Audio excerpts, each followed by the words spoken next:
Hello friends, welcome to my law channel Vinayaka law studies. कैसे हैं आप लोग और आपकी प्रिपरेशन कैसी चल रही है? देखिए, आपका AIB का एग्ज़ाम यानी जो 21 है वो बहुत जल्द आने वाला है, यानी आपका 7 जून को आपका पेपर है। तो आपकी तैयारी अच्छी ही होनी चाहिए और उसी की हमारी कंप्लीट सीरीज़ चल रही है। यानी हम इस जो सीरीज़ हमारी चल रही है इसमें सिर्फ हम AIB के मोस्ट इम्पोर्टेंट MCQs डिस्कस कर रहे हैं। तो आज भी हमारी जो क्लास रहेगी वो बहुत इंपॉर्टेंट है। उसमें वो क्वेश्चन है जो डायरेक्ट एग्जाम में आते हैं। तो बिना टाइम वेस्ट करे चलिए हम अपनी क्लास स्टार्ट कर लेते हैं। आज हम अपना जो क्वेश्चन शुरू कर रहे हैं ये वो मोस्ट इम्पोर्टेंट क्वेश्चन है, यानी हमारे सभी सब्जेक्ट से मिले जुले क्वेश्चन रहेंगे और वे क्वेश्चन है जो डायरेक्ट एग्जाम में आते हैं। तो चलिए पहला क्वेश्चन देख लेते हैं। क्वेश्चन नंबर 1, भारतीय संविधान के अनुसार राष्ट्रपति शासन किस अनुच्छेद के अंतर्गत लगाया जाता है? According to the Indian Constitution, under which article is President rule imposed? Answer आपको दिख गया, कोई बात नहीं, फिर भी दीजिए आंसर। क्या रहता है आपका answer? A article 352, B article 356, C article 360 and D article 365। तो आपको आंसर तो आपको दिख ही गया है कि इसका आंसर है हमारा D यानी आर्टिकल 365। ठीक है, चलिए क्वेश्चन नंबर 2 देख लेते हैं। क्वेश्चन नंबर 2 हमसे कहता है डॉक्ट्रिन ऑफ एक्लिप्स मुख्यतः किससे संबंधित है? ए संसद की संशोधन शक्तियां यानी amendment power of parliament, B मौलिक अधिकारों से असंगत कानून law inconsistent with fundamental rights, C न्यायिक पुनरावलोकन यानी जुडिशियल रिव्यू एंड डी आपका संघ राज्य संबंधी यानी सेंटर स्टेट रिलेशन। बताइए सेकंड का आपका राइट आंसर क्या रहने वाला है? देखिए सेकंड का जो आपका राइट आंसर है वो आपका ऑप्शन नंबर बी यानी आपका मौलिक अधिकारों से असंगत कानून रहने वाला है। आ जाते हैं next question, question number 3। Question number 3 हमसे क्या कहता है कौन सा रिट किसी व्यक्ति से पूछता है कि वह सार्वजनिक पद किस अधिकार से धारण कर रहा है? Which writ ask a person under that authority he hold a public officer? A habeas corpus, B memorandum, C certiorari, D quo warranto. बताइए इसका राइट आंसर क्या रहेगा? यानी वो कौन सी रिट है? अगर कोई व्यक्ति किसी सीट पर बैठा है और वो इलीगल बैठा है तो कोर्ट एक रिट जारी करता है कि और उससे पूछता है कि आप इस सीट पर किस हक से बैठे, तो वो कौन सी रिट होती है? तो इसका जो सही आंसर है वो आपका ऑप्शन नंबर डी रहने वाला है यानी क्यो वारंटो। अगर ऐसी कंडीशन होती है तो उसमें कौन सी रिट जारी होती है? क्यो वारंटो। नेक्स्ट आ जाते हैं क्वेश्चन नंबर 4।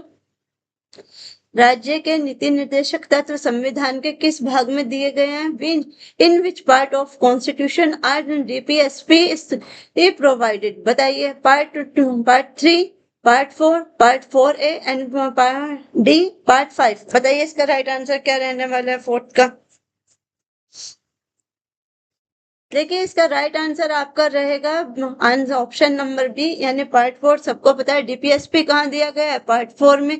इसमें जो कंफ्यूजन वाला है वो 4 और 4A है, तो इसको थोड़ा सा ध्यान रखें। अगर DPSP से रिलेटेड क्वेश्चन आता है कि कहाँ दिए गए तो पार्ट 4 में दिए गए। नेक्स्ट आ जाते हैं क्वेश्चन नंबर 5 क्या कहता है निजता के अधिकार यानी राइट टू प्राइवेसी को मौलिक अधिकार किस मामले में घोषित किया गया?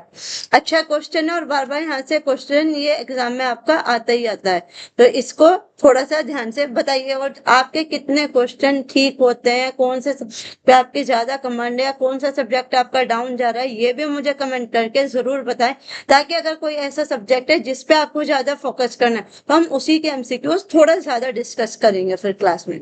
ठीक है। In which case was the right to privacy declared? A fundamental right, sorry a fundamental right. A ADM Jabalpur case, B Kharak Singh case, C Puttaswamy case, C D आपका श्रेया सिंगल केस। बताइए कौन सा केस है जिसमें आपको राइट टू प्राइवेसी का घोषित किया गया था? बताइए। देखिए इसका जो राइट आंसर है वो आपका रहेगा ऑप्शन नंबर सी यानी पुट्टस्वामी के केस में क्या दिया गया था? राइट टू प्राइवेसी डिक्लेयर किया गया था। ये एक फंडामेंटल राइट है। नेक्स्ट आ जाते हैं क्वेश्चन नंबर 6। क्वेश्चन नंबर 6 क्या कहता है which one of the following amendment inserted fundamental duty into the constitution of India? बहुत अच्छा क्वेश्चन है। निम्नलिखित में से किस संशोधन द्वारा भारतीय संविधान में मौलिक कर्तव्य जोड़े गए हैं? ए 24th कॉन्स्टिट्यूशन अमेंडमेंट, बी आपका 42 constitution amendment, C 44th constitution amendment and D 52 constitution amendment. बताइए क्वेश्चन नंबर 6 का राइट आंसर क्या रहने वाला है? तो इसका राइट आंसर आपका रहेगा ऑप्शन नंबर बी, यानी 42 कॉन्स्टिट्यूशन अमेंडमेंट में क्या जोड़े गए थे? फंडामेंटल ड्यूटीज जोड़ी गई थी। नेक्स्ट आ जाते हैं क्वेश्चन नंबर 7। क्वेश्चन नंबर 7 क्या कहता है? द राइट और to constitution remedies has been declared by doctor Bhimrao Ambedkar, यानी डॉक्टर भीमराव अंबेडकर ने संवैधानिक उपचारों के अधिकार को क्या कहा था? Soul of democracy, heart and soul of constitution, इस essence of liberty sorry, foundation of parliament. बताइए क्या बोला था? डॉक्टर भीमराव अंबेडकर ने संवैधानिक उपचारों के अधिकार को क्या कहा था? तो उन्होंने से क्या कहा था? उन्होंने कहा था heart and soul of constitution. और कौन सा आर्टिकल है ये? आर्टिकल आपका 32। ठीक है, तो ये चीजें आपको पता होनी चाहिए। नेक्स्ट आ जाते हैं क्वेश्चन नंबर 8। क्वेश्चन नंबर 8 क्या कहता है? Which of the following article abolish untouchability and forbids the practice in any form, यानी निम्नलिखित में से कौन सा अनुच्छेद इस अस्पष्टता को समाप्त करता है और उसके किसी भी रूप में व्यवहार को निषिद्ध करता है? जिसने अनटचेबिलिटी को खत्म किया था वो आर्टिकल कौन सा है? आर्टिकल 14, आर्टिकल 15, आर्टिकल 16 या आर्टिकल 17? बताइए इसका राइट आंसर क्या रहने वाला है? अनटचेबिलिटी कौन से आर्टिकल में दी गई है? तो इसका राइट आंसर रहेगा आपका ऑप्शन नंबर डी, यानी आर्टिकल 17। नेक्स्ट आ जाते हैं क्वेश्चन नंबर 9। क्वेश्चन नंबर 9 हमसे क्या कहता है? क्वेश्चन नंबर 9 कहता है in India the president is elected by N electoral college and constituting of, यानी भारत में राष्ट्रपति का निर्वाचन किस निर्वाचन मंडल द्वारा किया जाता है? A member of Lok Sabha only, B member of both house of parliament only, C elected member of parliament and elected member of state legislative assembly, D आपका governors of state and members of parliament. बताइए 9 का right answer आपका क्या रहने वाला है?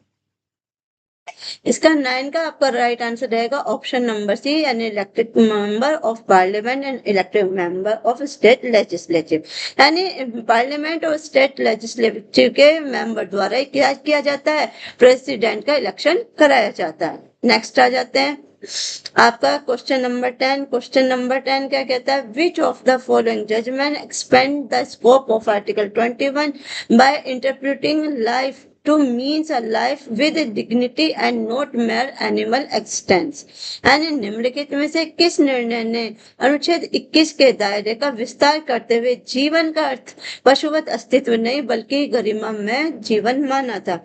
यानी अब आपको इनमें से वो केस बताना है जिसमें ये चीज कही गई थी कि जो जीवन है वो जीवन का मतलब सिर्फ ये नहीं है कि आप पशु की भांति जिए, नहीं, उसका मतलब होता है कि आप अपने जीवन को कैसे एक गरिमा के एक स्वाभिमान के साथ जिए। तो आपको बताना है वो कौन से मामले में बोला गया था? A K Gopalan versus state of Madras, B Shankari Prasad versus union of India, D Maneka Gandhi versus union of India and D Berubari union case. बताइए इन चारों में से आपका राइट आंसर 10 का क्या रहने वाला है? देखिए 10 का जो आपका राइट आंसर है वो रहेगा आपका ऑप्शन नंबर सी, यानी ये कहाँ कहा गया था? ये कहा गया था Maneka Gandhi versus union of India के केस में। नेक्स्ट आ जाते हैं 11। 11 क्या कहता है? Whoever dishonestly take any movable property out of the possession of any person without that person consent commit which of the following offence, यानी जो कोई किसी व्यक्ति की संपत्ति को उसकी सहमति के बिना बेईमानी से उसके कब्जे से हटाता है वह निम्नलिखित में से कौन सा अपराध करता है? A criminal breach of trust, B theft, C extortion और डी मिसचिफ। बताइए इसका राइट आंसर आपका क्या रहने वाला है?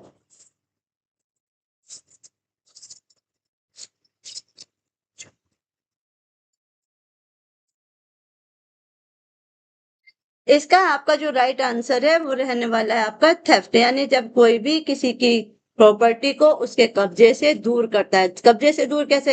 यानी जो कोई चीज आपकी है वो आपकी कंसेंट के बिना आपकी प्रॉपर्टी को आपके कब्जे से यानी आपके पहुंच से बाहर कर दे, तो उसको क्या कहा जाएगा? उसको कहा जाएगा चोरी यानी थेफ्ट। और थेफ्ट की अगर बात करें हम बीएनएस में कहा गया है दिया है, तो ये बीएनएस के सेक्शन 303 के अंदर दिया गया है। हम यहाँ पे देखिए सिर्फ एक क्वेश्चन ही नहीं डिस्कस करते बल्कि ये भी डिस्कस करते हैं कि कौन से सेक्शन में क्या चीज दी गई है, उसका रीजन क्या है। उसका देखिए एक ही सिंपल रीजन है ताकि हमें क्वेश्चन के साथ साथ एक क्वेश्चन के साथ दो क्वेश्चन कंप्लीट हो जाए, यानी हमने क्वेश्चन भी देख लिया उसके साथ हमने सेक्शन भी, ताकि उससे क्या होगा हमें हेल्प हो जाएगी दो चीज एक साथ लर्न करने में।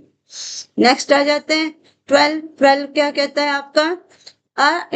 intentionally cause injury to B by means of poison with the intention to kill him, which offense is committed। यानी ए बी को मारने की मंशा से विष देकर चोट पहुंचाता है, यह कौन सा अपराध है? अच्छा क्वेश्चन है, बताइए। Hurt only, grievous hurt only, attempt to murder या रॉन्गफुल रिस्ट्रेन? बताइए इसका राइट आंसर क्या रहने वाला है आपका 12 का?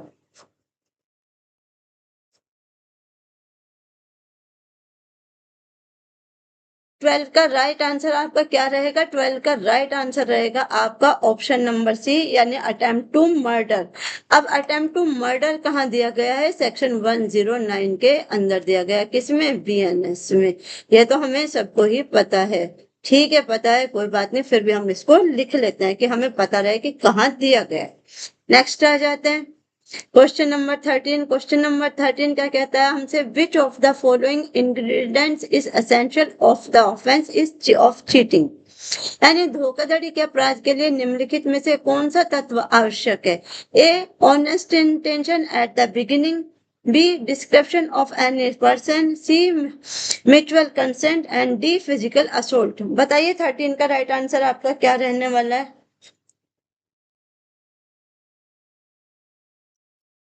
इसका 13 का आपका राइट आंसर रहेगा बी यानी reception of any person of any person, यानी ये इसका राइट है, ये इसमें एसेंशियल होना बहुत जरूरी है। अगर हम चीटिंग की बात करते हैं कि चीटिंग हमें कहाँ दिया गया है, क्योंकि हमें ये भी तो पता चलना चाहिए ना कि चीटिंग हमें कहाँ दिया गया है, तो हम चीटिंग का सेक्शन यही लिख लेते हैं 318 यानी 318 में हमें क्या दिया गया? 318 में हमें चीटिंग दिया गया। कहाँ? बीएनएसए में। ठीक है, तो हम इसका भी सेक्शन अपना साथ साथ लिख लेते हैं ताकि हमें ये चीजें याद रहेंगी। नेक्स्ट आ जाते हैं 14 क्या कहता है हमसे? A person intentionally insult and give provocation to any person intending to knowing it to be likely that such provocation will cause him to break the public place, this is no as.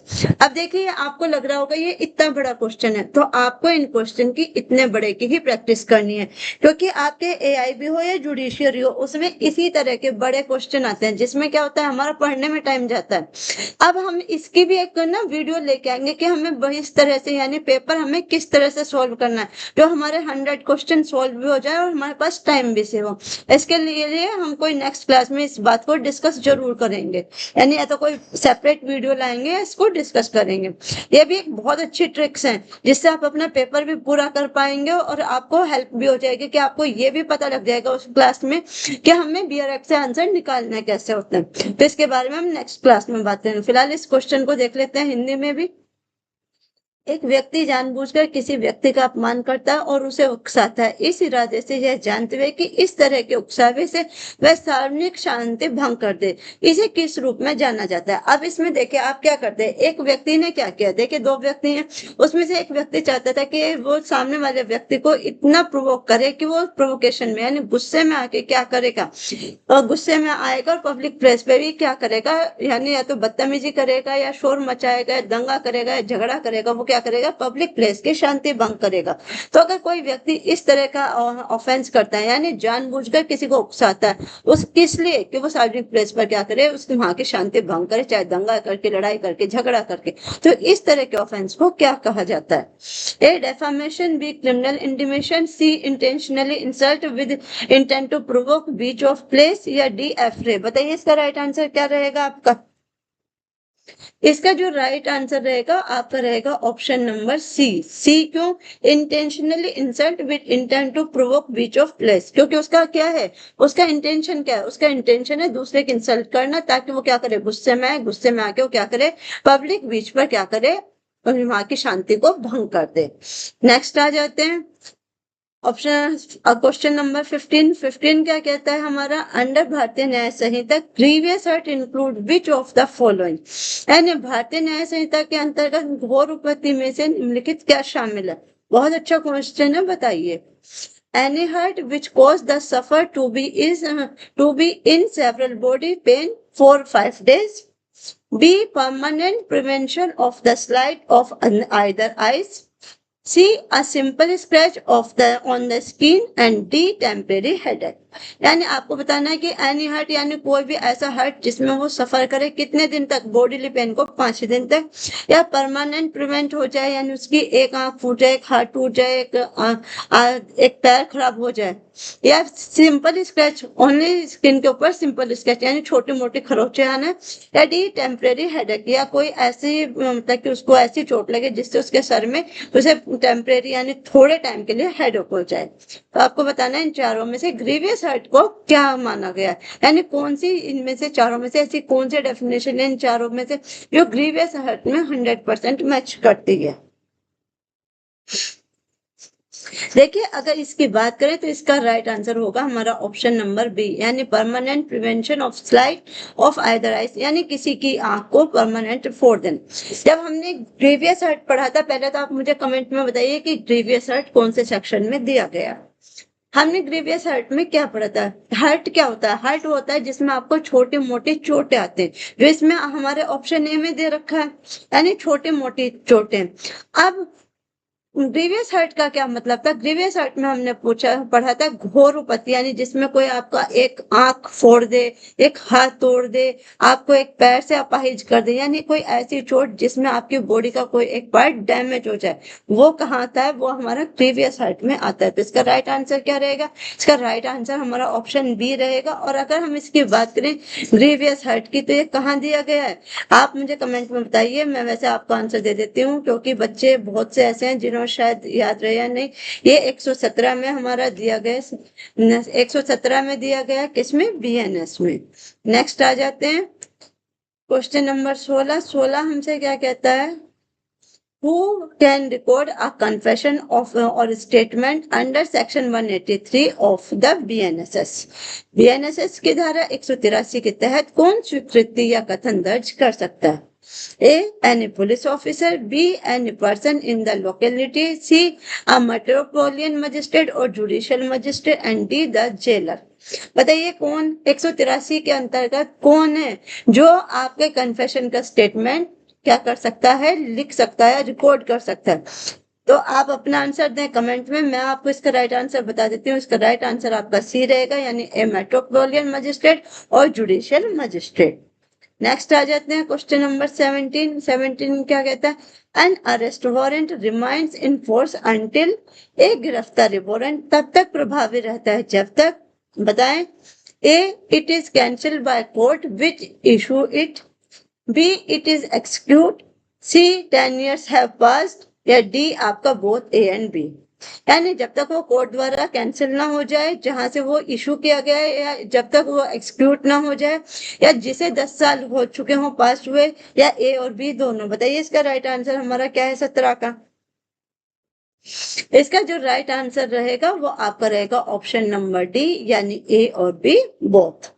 Next आ जाते हैं question number 18। Question number 18 क्या कहता है, every person arrest by a police officer without a warrant shall be produced before a magistrate within, यानी बिना warrant के police अधिकारी द्वारा गिरफ्तार किए गए प्रत्येक व्यक्ति को कितने समय के भीतर मजिस्ट्रेट के समक्ष पेश किया जाएगा। Option A 12 hours, option B 24 hours यानी एक्सक्लूडिंग ट्रेवल टाइम, और सी आपका 48 आवर्स एंड डी आपका 72 आवर्स।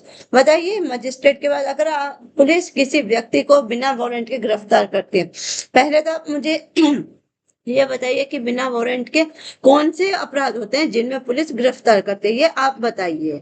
ठीक है, और गिरफ्तार कर लेती है तो देखिए, अब गिरफ्तार किया है तो पुलिस उसे अपने पास थाने में तो नहीं रख सकती, उसे मजिस्ट्रेट के सामने पेश करना होता है। तो पेश करने का वो समय कितना है, तो वो समय आपका रहेगा 24 आवर्स। यानी अगर कोई व्यक्ति बिना वारंट के गिरफ्तार हुआ है तो उस पुलिस की जिम्मेदारी है कि उसे 24 आवर्स के अंदर मजिस्ट्रेट के सामने पेश करे। और ये ऑफेंस होते हैं हमारे कॉग्निसेबल, यानी वे ऑफेंस जो गंभीर प्रकृति के होते हैं, उनमें क्या करती है, उसमें पुलिस बिना वारंट के किसी को भी गिरफ्तार कर सकती है, बट उसकी ड्यूटी है कि वो 24 घंटे के अंदर उसे मजिस्ट्रेट के सामने पेश करे। नेक्स्ट आ जाते हैं, नेक्स्ट क्वेश्चन 19 क्या कहता है, which section of BNSS deals with the anticipatory bell. बेहद अच्छा क्वेश्चन आने की उम्मीद। यानी BNSS की कौन सी धारा अग्रिम जमानत से संबंधित है, बताएंगे। Section 437, B section 438, C for section 482 and आपका डी सेक्शन 439। बताइए इसका राइट आंसर आपका क्या रहने वाला है।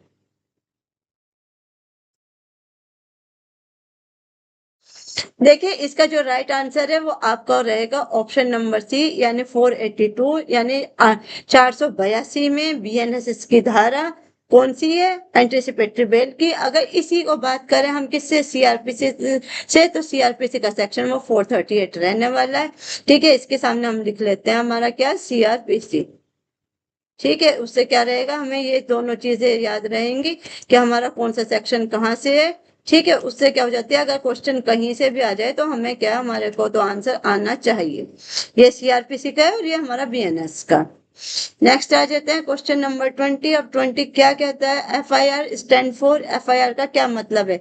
A final investigation report, B first information report, C formal interrogation report, या डी आपका फैक्ट इंडिकेटिंग रिपोर्ट। इसका आंसर आपको सबको ही पता लग गया क्योंकि आंसर हो गया लीक हमारा, यानी फर्स्ट इंफॉर्मेशन रिपोर्ट। नेक्स्ट आ जाते हैं 21 हमसे क्या कहता है, फैक्ट इन इशू मीन्स, यानी विवादित तथ्य का क्या अर्थ होता है। Fact that are not relevant, fact from which any right और लाइबिलिटी इज अरेस्टेड और detain, C fact admitted by both parties, and D fact written in any language. बताइए इसका राइट आंसर हमारा क्या रहने वाला है 21 का।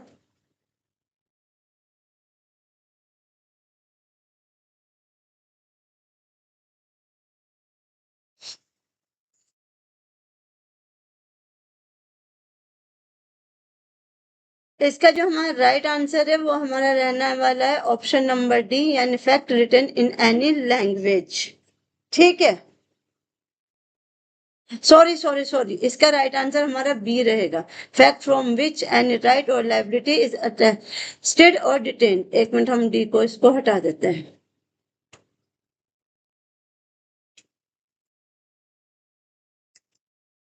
इसका राइट आंसर रहेगा हमारा ऑप्शन नंबर बी। नेक्स्ट आ जाते हैं क्वेश्चन नंबर 22 हमसे क्या कहता है, oral evidence must in all cases what ever be, यानी मौखिक साक्ष्य साक्ष्य सभी मामलों में होना चाहिए। कैसा, ए हेयर से, बी इनडायरेक्ट, सी डायरेक्ट और डी रिटर्न। बताइए मौखिक साक्ष्य कैसा होना चाहिए। इसका राइट आंसर रहेगा आपका सी, यानी डायरेक्ट, यानी जो डायरेक्ट होते हैं वही क्या कहलाते हैं, वही मौखिक साक्ष्य कहलाते हैं। ठीक है, नेक्स्ट आ जाते हैं। नेक्स्ट हमारा क्वेश्चन नंबर 23। अब 23 हमसे क्या कहता है, which of the following is a public document under BSA। BSA के अंतर्गत निम्नलिखित में से कौन सा एक सार्वजनिक दस्तावेज है। A private letter, B record of surrogate authority official bodies and tribunals, C आपका कहता है a personal diary, and D कहता है a family photograph। बताइए इसका राइट आंसर आपका क्या रहने वाला है। 23 का राइट आंसर आपका रहेगा ऑप्शन नंबर बी, यानी records of a surrogate authority official bodies and tribunal। Next आ जाते हैं हमारा क्वेश्चन नंबर 24 हमसे क्या कहता है, 24 थोड़ा बड़ा क्वेश्चन है और इनकी आपको प्रैक्टिस करनी है, क्योंकि देखिए क्वेश्चन ऐसे ही आपके एग्जाम में आते हैं। तो ये बिल्कुल आपका जो पैटर्न बना है बिल्कुल आपके एग्जाम पैटर्न पर ही बनाए गए क्वेश्चन है, ताकि आपकी प्रैक्टिस और अच्छी हो सके।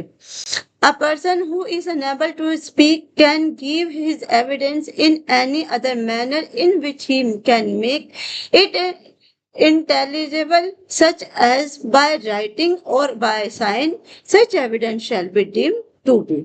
यानी एक व्यक्ति जो बोलने में असमर्थ है वह अपना साक्ष्य किसी अन्य तरीके से दे सकता है जिससे वह समझ में आ सके, जैसे लिखित या संकेतों द्वारा। ऐसे साक्ष्य को क्या माना जाएगा। अब बहुत ही अच्छा क्वेश्चन है। अब इसके बारे में पहले हम इसे समझ लेते हैं कि ये क्वेश्चन कहता क्या है। देखिए क्वेश्चन आपसे कहता है कि एक व्यक्ति है जो क्या है, जो बोल नहीं सकता। अब वो बोल तो नहीं सकता, क्या ऐसे व्यक्ति का साक्ष्य एडमिसेबल होता है? जी बिल्कुल होता है। पर कैसे? जब वो बोल नहीं सकता वो बताएगा कैसे? वो अपना साइन से या राइटिंग से, यानी या तो लिखकर या संकेतों द्वारा वो अपनी बात को बता सकता है। तो ऐसे जो एविडेंस होंगे, यानी ऐसा जो साक्ष्य होगा, उस साक्ष्य को किस तरह का साक्ष्य माना जाएगा, ये आप मुझे बताइए। ऑप्शन देख लीजिए। ए डॉक्यूमेंट्री एविडेंस, बी आपका oral evidence, C hearsay evidence and D circumstantial evidence. बताइए चारों में से कौन से टाइप का एविडेंस माना जाएगा जो एक नाम, जो मतलब कि व्यक्ति बोल नहीं सकता और वो व्यक्ति अगर अपना साक्ष्य दे रहा है लिखकर या संकेतों द्वारा, तो वो साक्ष्य कैसा माना जाता है?